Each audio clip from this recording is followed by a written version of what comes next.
Hello everyone.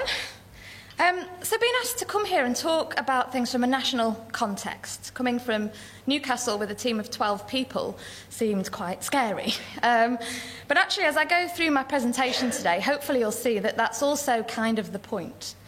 I want to talk to you today about how powerful it is to combine ambition, CSR and technology, and the amazing things and impact that can result from that. So if we just move on to my first slide. Okay. So today I'm going to take you on a journey. This is the journey that we've been on over the last year or so, and I'm going to pick out some of the key partnerships that we've developed and how they've helped us on our way. So first of all, Key Fund. We're a charity, we've been going 21 years, and we believe that all young people have got the power to be great. We want young people to share that belief, and we also want the communities and the people around them to share that belief as well. We feel that we found the key to help them unlock their own potential and engage even the most disadvantaged young people and those facing even the most difficult barriers to progression and put them on the right track to help them achieve their own potential and for their own futures. So that's us. We also have unashamedly large ambitions. We're a very small charity, as I've said, but we do want to take over the world, and we do want to help every young person in the country. Through partnerships over the last, 5 or 6 years since I've been there at Key Fund, is that we've been able to find a way to sort of throw a blanket over the intervention that we deliver to young people and understand the science behind why what we're doing is so effective. We've also found ways to measure that and to use that data to both prove what we do, but fundamentally to use it to understand our intervention and to continue to improve it. We've also worked with partners to understand how we can assure the quality of what we do and, importantly, how we can replicate it. So we've developed what we're calling a social franchising model, and we're now engaging with organisations locally across the country so that they can set up their own version of Key Fund in their own area, because they're the guys who understand the needs of the young people. They're the guys who understand how their area works, who the businesses are, who the players are, and they're the ones who are going to make it sustainable for the future. So that's one of the reasons why I'm here today, is that it might be as a result of this that we're able to establish Key Fund activity here. So I'm going to explain a little bit about the journey that we've been on, but first of all I'm going to explain a bit about the vehicle. So, within Key Fund, this is the model that we take young people through.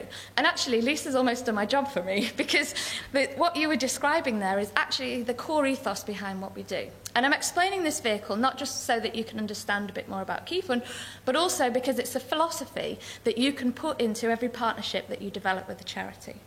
So here we have young people engaged, and they're engaged because they're passionate about something and they've got an idea.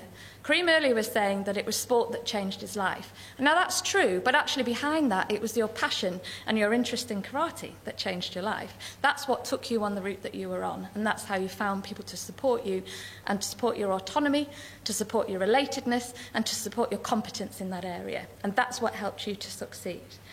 Now, we've seen young people be engaged by their own ideas, their own passions, and then they plan their project. Their project can be anything at all, as long as it's safe and legal. And they, by stealth, develop our 12 Key Fund skills. So these are skills like problem solving, assessing your strengths and weaknesses, how to resolve conflict and negotiate. And they're supported by a trained Key Fund facilitator. As I say, we have 12 members of staff at Key Fund, but across the North East, North Yorkshire and Cumbria, we have just under 1,000 volunteers who facilitate young people through this process. They then present their ideas to a panel, and the panel is made up of people like you. They're made up of journalists, they're made up of lawyers, they're made up of local tenants and residents people, and they're there to assess not just is the project viable, but most importantly, can the young people evidence how they've developed our 12 Key Fund skills whilst they've been planning it? If so, they get the cash to do it. Now, the important thing here is because what we're investing in is what they've learned whilst planning their project. It means that the project itself, it's almost irrelevant. And what that does is take away the risk and the fear of failure, and it creates this environment where ideas and dreams can truly flourish. So just to throw some examples at you of things that people have done over the last year. So we had a group of lads from New Biggin-on-Sea who became the first people ever to kayak anti-clockwise around Britain. We had a group who organised a huge Zumbathon in the town centre. We had a group who decided they wanted to be film stars for the day, and they wanted to drive around in a limousine and go to the cinema. We had a group who wanted to put on a gig and to spend the night in a haunted house. So it can be anything that they want, but it's their passion and their motivation that drives them through. So it's not the end point that's important. It's the journey that you go along the way.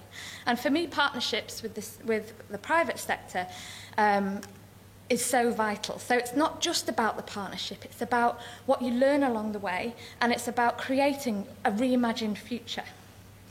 What I feel the key success to a partnership is when it's symbiotic. Now, I'm not going to say who's the warthog and who are the meerkats. I'll leave that up to you. But I think that within each of the partnerships, we focus on them being strategic, them being creative, creating a place where we can take risks, it being more than just money. And that's where you can get real return on the investment. And the examples that I'm going to take you through now, you can see this isn't even half of the partnerships that we've developed over the last year. But I want to focus on talking to you today about the ones that are technology-based, because that's where actually we've had massive impact and have really pushed us forward as an organisation. Some of these are quick wins, and some of them are with massive organisations, and some of them are with tiny ones. So we've worked with London Underground to improve our processes and systems. And we work with a one-man band, a freelance consultant who worked with hotel chains and help them get consistency in their brand. And he helped me develop the social franchising model.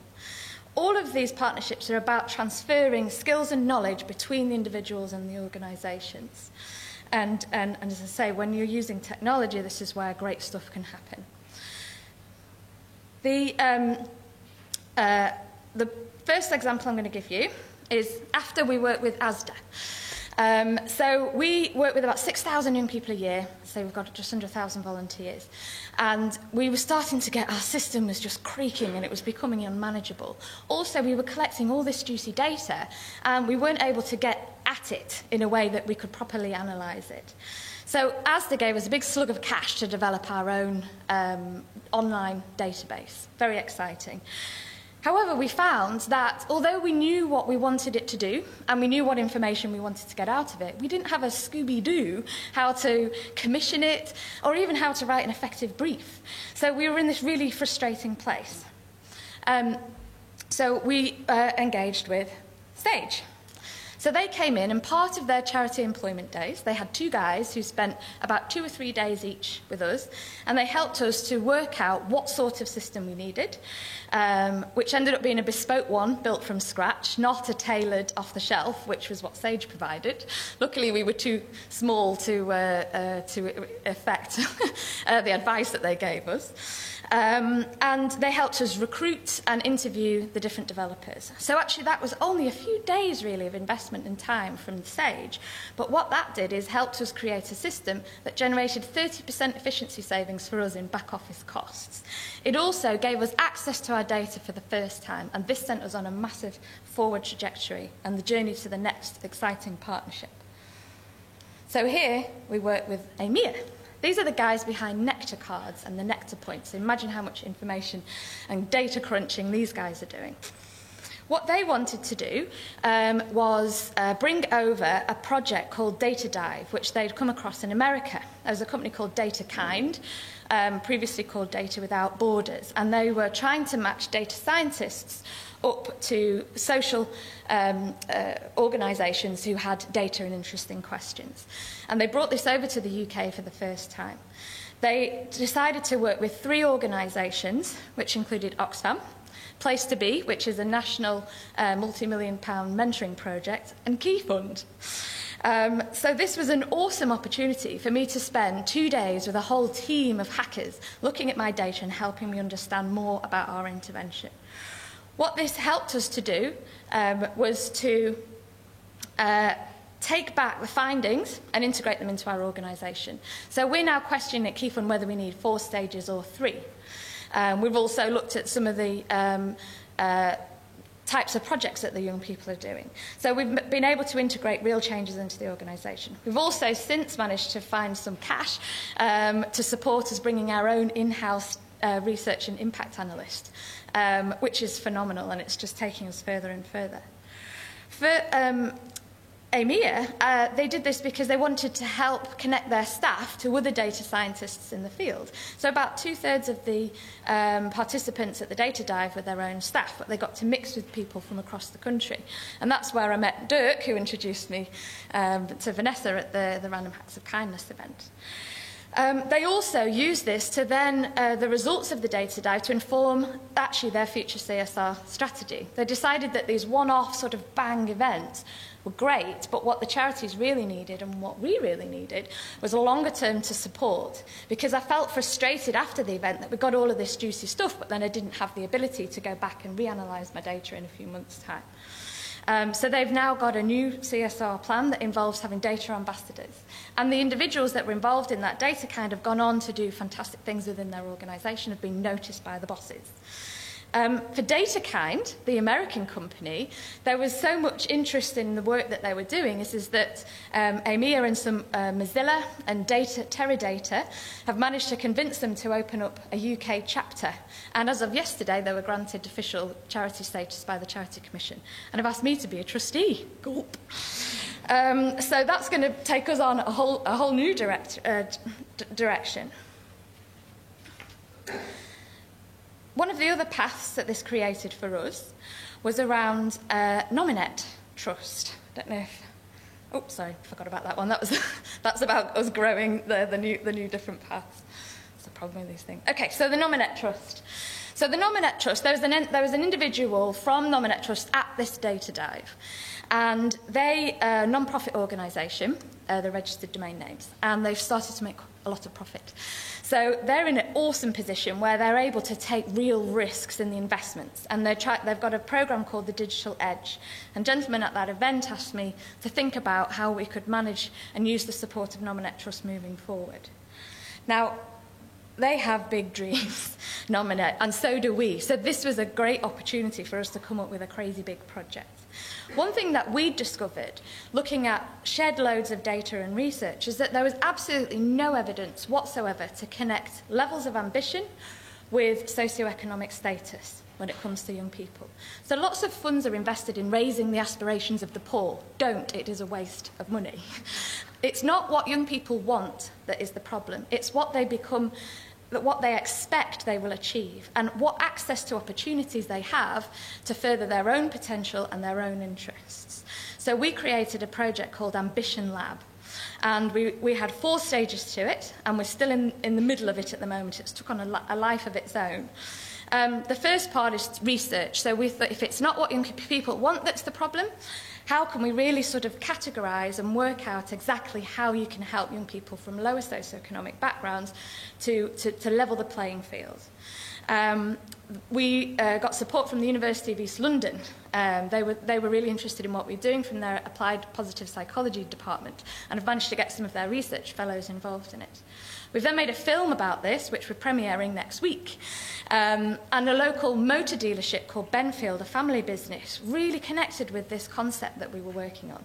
They've got 2 examples of general managers who started off as valeters in their business. So they loved the concept of what we were doing and wanted to support us and get behind this film. The next organisation that we worked with on this project was called Sunderland Software City. Now, these guys are there to promote coders and software development within our region. Our Ambition Lab project, the next level of this was for us to run our own hackathon. What we wanted to do is bring together people from all sorts of different backgrounds to come up with ideas and prototypes for a digital solution that we could use to help solve this problem. Now, this gave Sunderland Software City a chance to really shout out about what they've got in the area. And also, they're part of this thing called the NVI Nodes, which is like video conferencing on steroids, and it's run by Cisco. And they have these nodes all across the country, and we're now going to run the first ever hackathon using this technology, and this is going to happen at the end of November. So for Sunderland Software City, they get to raise the profile, they get to encourage young people to think about this as a career option. And for Cisco, this is the first time that they're going to be able to test their technology in the way that they are. The final part of the Ambition Land project is about actually developing the prototypes that come out at the end. So we were in a situation where I couldn't really go to a funder and say, can I have some money to develop something, but I can't tell you yet what it's going to be or how much it's going to cost. They might say, oh, they like your enthusiasm, Hannah, but you need to come back with something a bit more specific. So we decided what we would like to do is to crowdfund for the solution. And again, using the charity days, Accenture have agreed to build us our own crowdfunding platform that we're going to embed into our own website. So we can crowdfund for the digital solutions that are going to come out of this and make them happen for real. But we're also going to be able to use this crowdfunding platform to enable organisations across the country who maybe want to set up KeyFund in their area, a place where they can garner support and funds to do so. Finally, the crowdfunding platform could also, it's a little bit further down the line, but we could engage with the young people who've gone through our KeyFund process and have business ideas of their own. So these are just little seeds, little acorns that are just starting to grow in just the most tremendous ways. So I'm going to finish by describing a final project partnership that we're currently engaging on, and this is with ISOS. Now, you may not have heard of this organisation, but they're a massive social housing body that cover the north of England. Now, ISOS have been watching us from afar, and they've really wanted to find ways to engage us and our ideas and our innovations with their staff. They could see that we were sort of busting at the seams at KeyFund now. We're almost, pouring out of our office, our equipment's out of date, but we've got loads of energy and loads of ideas. They also have what they call a community investment fund. And they distribute money to the communities where they have their social housing. So we struck this awesome symbiotic deal where they allocated some of their community investment fund for us to give out to young people in their areas where they have their social housing. Now, that costs us to do that, even though it's the core business of what we do. So in return for that, for us delivering that service for them, they're going to house my whole team. So in January, we're going to move my whole team into their offices. They've already provided us all with our own computers, new telecom systems, access to IT support, and I've worked out that this is going to save us between £50,000 and £60,000 a year. For them, they get us in their building. They get to pick our brains, and they get to look about how they can create future joint ventures with us. They want to win awards. They want to be seen as being innovative in this space, and we can help them do that. So, finally, I want to end with you. You guys are the heroes here.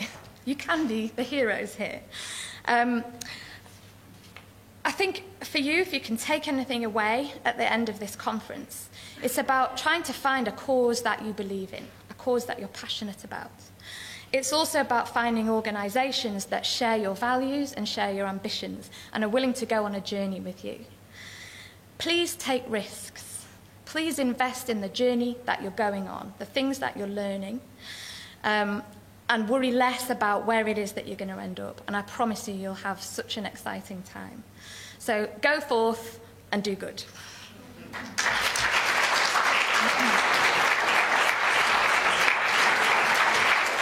Wonderful. Thank you, Hannah. Wow, very inspirational, I'm sure you'll agree. It's absolutely astonishing what you've achieved. And I mean, I was blown away by 12 people running a team of 1,000 volunteers. That's extraordinary. And being able to keep that level of dialogue and communication alive and active, so that you're actually delivering these incredible results. I'm sure we have several questions. I'd like to kick off with one while you're thinking, please. You mentioned some interesting statistics. You said that you had a saving of 30% efficiency in terms of your back office work for just 3 days input. Yeah. That was from Sage, was it? Yeah. Yeah. 3 days. If we were able to second somebody for 3 days to a charity, just, you know, whatever the holiday entitlement is, if we just add 3 days to that, to achieve within another organisation a 30% saving in efficiency, would that be time well spent? I mean, who feels that that could be something that we could achieve, realistically, in our businesses? And I think it's that kind of initiative and opportunity that's worth exploring. You mentioned some other. This whole idea of just expanding benefits by bringing together the opportunity for innovation and the opportunity to save money. Can you tell us more about how do we do that? How do we get out there and make these benefits happen? I mean, well, there's two different things there. So I think that there's ways, when we're innovating at Keyfund, we're doing this based on data. So actually, the stuff that you were saying as well earlier on this morning about using data to drive policy is that, you know, we were able to make those efficiency savings because we understand what we do. We understand the impact of what we do. I mean, an organisation, I won't name them, but I was talking with their chief exec the other day, and they use football to engage disadvantaged young people, and they bring them in and play football with them on the streets. And they thought that that's what it was that was engaging the young people. They then delivered sort of youth development work with them after that. When they had their budgets cut, what they did is that they stopped providing the lunch that was after the football session. And they realised quite quickly that the young people stopped coming. So they were spending all their money engaging them with football, but what they were doing was engaging them with lunch. But if they'd known that, then they could just become the lunch club. So I think if you understand the impact that your intervention's making, that's how you can make the savings. And that's the same for the charities as it is for the CSR partners. You know, if they, you know, for Sage, if they know that 3 days of their time helped us build a system that saved us that amount of money, then they can put that on their CSR reports and they can quantify the impact financially of the work that they're doing. Yeah, it's part of measuring the benefit that we were talking about earlier. Thank you. Any other questions, please? Yes, the lady on this table here. Thank you. I wonder how small organisations and businesses can access the kind of data you're talking about to help, to help do what they do. Well, the data that we've got is our own. We started actually about 5 or 6 years ago with a data strategy. And we had worked out what sort of information that we wanted to collect with the sole purpose of how we would use it to inform what we do and improve what we do, which I appreciate is a luxurious position to be in, because now lots of charities are being forced to collect data really for the first time in order to prove that what they do is effective. And what that means is that they ask questions that give them the answers that they want. And longer term, that's not going to make savings, and that's not going to make the impact. You know, for us, we had sort of 3 key philosophies when we started that. One was, let's collect data to use it to improve, then prove. Let's make sure that we can attribute our claims of impact to exactly the intervention that we're delivering. So we're not saying, oh, we're delivering a training course, that's the action. The outputs is that 20 people attended. The outcome is that after a year, half of them are still in school, and the impact is that then 4 of them went on to get a job, and that was because we delivered this training course. And that's ridiculous, but charities are being forced down this route to try and evidence their impact in these more non-attributable ways. And the third principle that we developed was about, let's collect information as a byproduct of people going through our process and in a way that adds value to the process. So we collect information about the 12 Key Fund skills that the young people develop, but it's delivered in a way that's facilitated. So their facilitator sits down with that young person and discusses with them, how good do you think you are at communication? How good do you think you are at managing your stress and tension? That in its own right is a valuable exercise to go through. The fact that we then collect loads of juicy data and can triangulate that with demographic data and open source data, that's just a beautiful byproduct. Great, thank you very much indeed. Oh, very quick question, sorry, from John.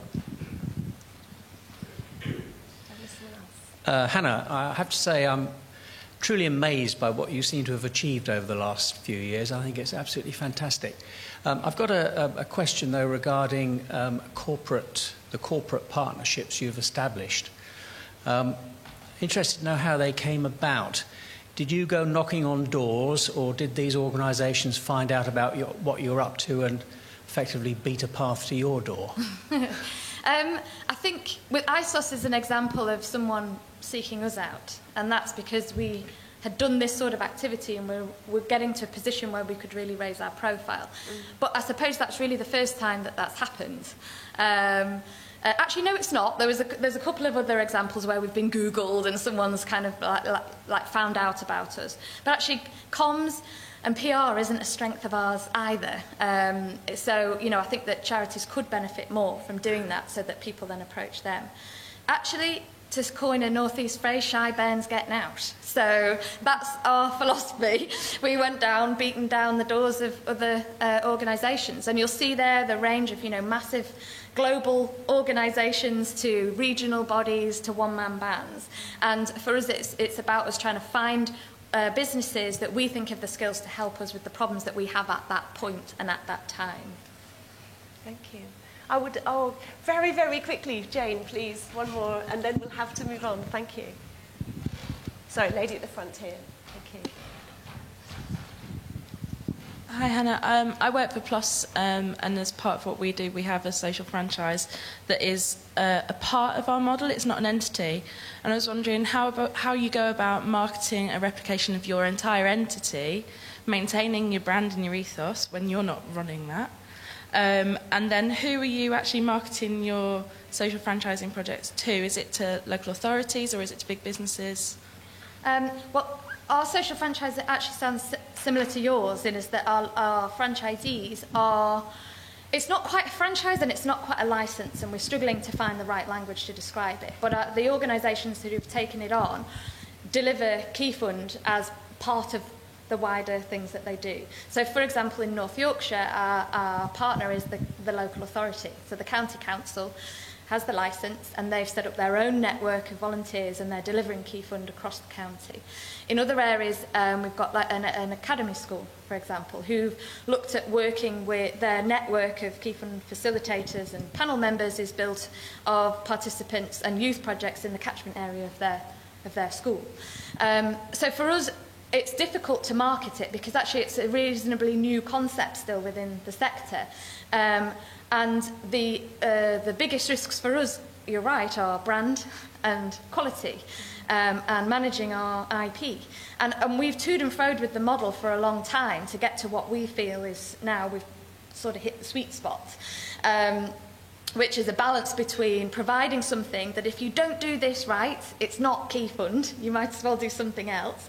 But here's access to all of the support and the services and the growing pains and everything else that we've been through so we can support them. And the most important thing is finding a match in the values and the ethos. So whenever we've started these partnerships, if that's not right, then it gets difficult further down the lane because you're both trying to deliver slightly different things. Thank you very much. Ladies and gentlemen, we have to move on. Hannah Underwood, thank you. Thank you. Thank you very much.